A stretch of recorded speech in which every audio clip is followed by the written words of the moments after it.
تو military courts کے trial تو آپ نے دیکھ لیا نا, CCTV کیمرے کی فوٹیج غائب ہے نا. یہ شام آپریشن تھا, یہ فالس فلیگ آپریشن تھا. تو لہٰذا عمر ایوب صاحب آج اپنی نیگوشیٹنگ کمیٹی کو بتا رہے تھے کہ جناب یہ ہونا چاہیے کہ فیئر ٹرائل ہو. ملٹری کورٹس میں فیئر ٹرائل نہیں ہوتا, لہٰذا ہم اس کی سزاؤں کے خلاف ہیں, ملٹری کورٹس کے خلاف ہیں. وہ دہشت گرد مارے آرام سے پھر رہے ہیں اور جناب سیاستدان مارے پھر رہے ہیں میری طرح. آپ کو ہاں GSP+ کا خطرہ بھی ہو گیا ہے نا. اب یورپین یونین نے بھی مذمت کی ہے. پلیز. بسم اللہ الرحمن الرحیم. بہت شکریہ صدر مملکت صاحب. سب سے پہلے تو یہاں پہ آپ ساتھیوں کو میں بتانا چاہتا ہوں, ستم ظریفی دیکھیں کہ ایک سابق صدر مملکت پاکستان, وہ آج یہاں پہ پشاور ہائی کورٹ میں بیل لینے کے لیے آئے ہیں. یہ بڑی شرم کی بات ہونی چاہیے. اس سسٹم کے اوپر دبا ہے.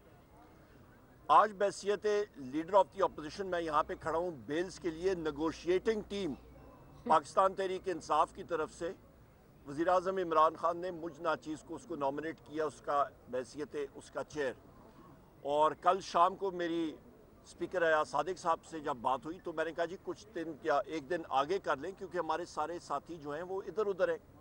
سلمان اکرم راجہ صاحب بھی دور ہیں, اور انہوں نے کہا جی آج سے شروع کر لیتے ہیں. تو آج ہمارے 3-4 ممبر صرف وہاں پہ موجود ہیں. 7 کی ہماری کمیٹی ہے, اور ابھی تک میرے یہاں پہ ٹرانزٹ بیلز اور باقی بیلز جو ہیں وہ لگی ہوئی ہیں. اور کیسز کون سی ہیں آپ نے بھائی پوچھا کہ جی موٹر سائیکل چوری کے, اور کون سا آپ نے پوچھا, فورن ایکٹ مجھ پہ لگا ہوا ہے, فورنرز ایکٹ بھی لگا ہوا ہے اور موٹر سائیکل چوری بھی لگا ہوا ہے. فیصل آباد میں میرے 3 موٹر سائیکل چوری کیے, میرے خیال ہے 2 یا 1 جو ہے وہ حسن ابدال میں بھی ہو گئے ہیں. تو 5 موٹر سائیکل جس طرح کے لیڈر آف دی اپوزیشن کو انہوں نے بنا دیے کہ جی بین الصوبائی موٹر سائیکل گینگ کا ممبر. اچھا کوئی دکان تو نہیں کھول رہا ہے؟ میرا خیال ہے میں بھی کر لوں گا صدر صاحب. ابھی میرا خیال ہے میں اس کام پہ مطلب ابھی کرنا پڑے گا. تو یہ حالات ہیں, اور یہاں پہ میں اس چیز کو کنڈیم کرتا ہوں جو ملٹری کورٹس نے اپنا ڈیسیجن دیا. جس طرح صدر صاحب نے بات کی ہے کہ, اور میں نے ٹویٹ بھی کی ہے اور اپنا ویلاگ بھی اس پہ ریکارڈ کرایا, کہ جو آپ کے نارمل نوعیت کے کیسز ہیں وہ آپ نے ملٹری کورٹس کے لیے کیے. دیکھیں آپ کا بڑا کلیئر ہے, سپریم کورٹ کا ایک فیصلہ ہے 1999 کا 504,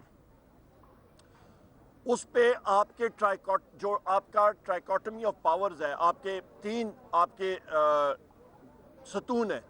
آپ کا عدلیہ ہے, آپ کی ایگزیکٹو ہے, اور آپ کی اللہ بھلا کرے پارلیمان ہے. جو آپ کی سٹیٹ ہے, سٹیٹ کے اندر آرٹیکل 7 میں اس کی ڈیٹیل موجود ہے.